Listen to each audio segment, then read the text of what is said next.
तो दोस्तों one piece chapter 1060 का स्पॉइलर आ गया है।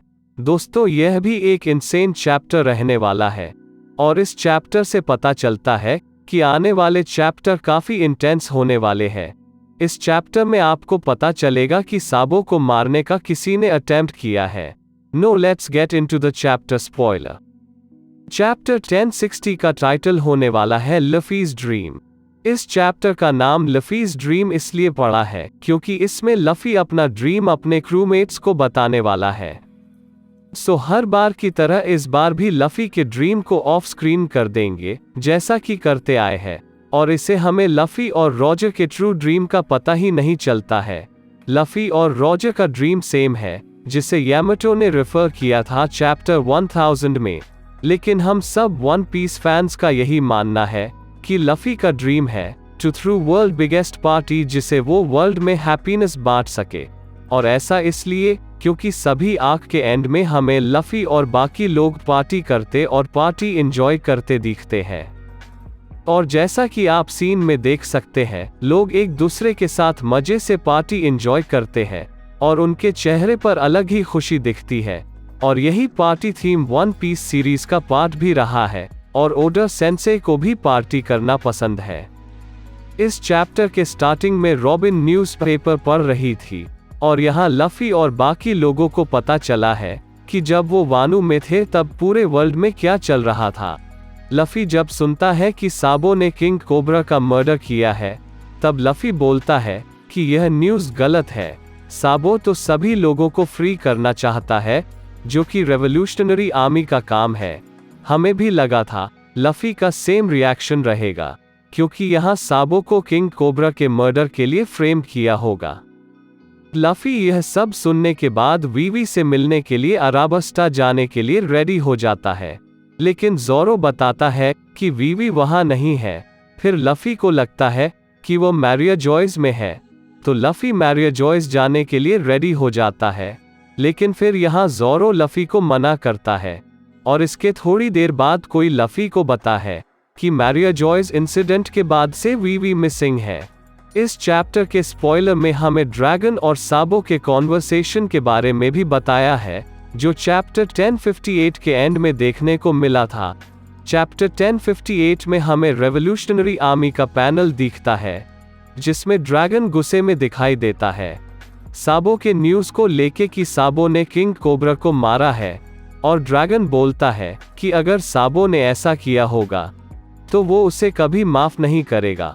और उसके बाद डेन डेन मूशी पर साबो का कॉल आता है और चैप्टर के एंड में साबो बोलता है इट्स मी साबो। सो हमें इस चैप्टर में इसके आगे का कॉन्वर्सेशन देखने को मिलेगा, जिसमें हमें साबो बताता है कि वो लुलुसिया किंगडम में है, और साबो बताता है कि उसने किसी को देखा जो एम्प्टी थ्रोन पर बैठा था। अगर तुमको लुलुसिया किंगडम के बारे में याद नहीं तो यह वही किंगडम है जो हमें एस के कवर स्टोरी में देखने को मिला था। जब एस ब्लैकबियर्ड के सर्च में था, तब एस को उड़ती खबर मिलती है कि उस आइलैंड पर ब्लैकबियर्ड है, but it turned out something else, it was doctor Blackbeard. यह आइलैंड हमें रीसेंट चैप्टर 904 में भी देखने को मिला था, जब ब्लैकबियर्ड के एक सबॉर्डिनेट ने उस आइलैंड पर अटैक किया था।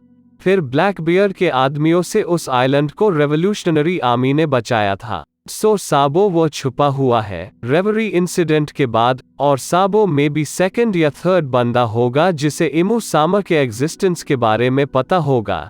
यहाँ हमें इमू सामा लुलुसिया किंगडम के मैप के साथ दिखा है, जिस पर CROS का सिंबल है।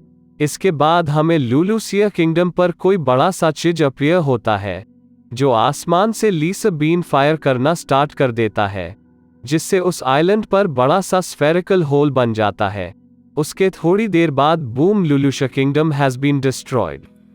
यहाँ पर कुछ और स्पॉइलर है, जिसे पता चलता है कि इमू वाज टॉकिंग विद 5 एलेडर्स। यहाँ लगता है इमू सामा को साबो के बारे में पता था कि वो लुलुसिया किंगडम में छिपा है, और यह बात मरीन्स के थ्रू नहीं तो 5 एलेडर्स के थ्रू इमू को पता चली होगी।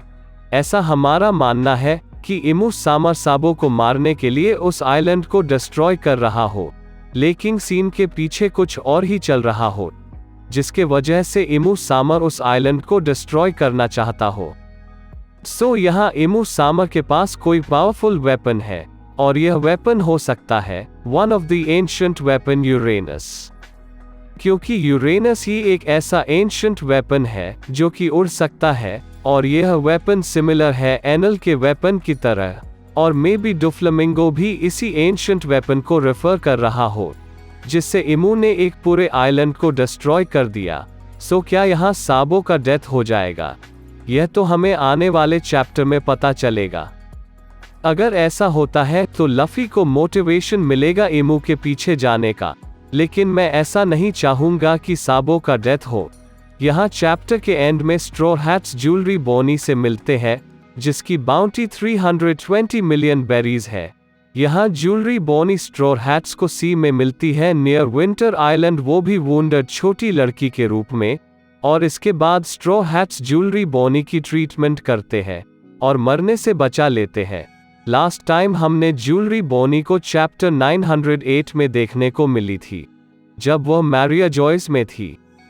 तो क्या जब मैरिया जॉयस से ज्वेलरी बोनी एस्केप कर रही थी, तो वो साबो वगैरह के फाइट के वजह से हेविली इंजर्ड हो गई होगी। सो फ्रेंड्स, यहाँ स्ट्रॉ हैट्स का न्यू आइलैंड विंटर आइलैंड हो सकता है, ना कि एल्बाफ। सो इस आर्क में मे बी हमें ज्वेलरी बोनी का इन्वॉल्वमेंट देखने को मिले, और हमें कुछ और इन्फॉर्मेशन मिल सकेगा मैरिया जॉयस इंसिडेंट को लेकर। सो फ्रेंड्स, ये थे इस चैप्टर के स्पॉइलर। सो फ्रेंड्स, मिलते हैं नेक्स्ट वीडियो में। I am signing out.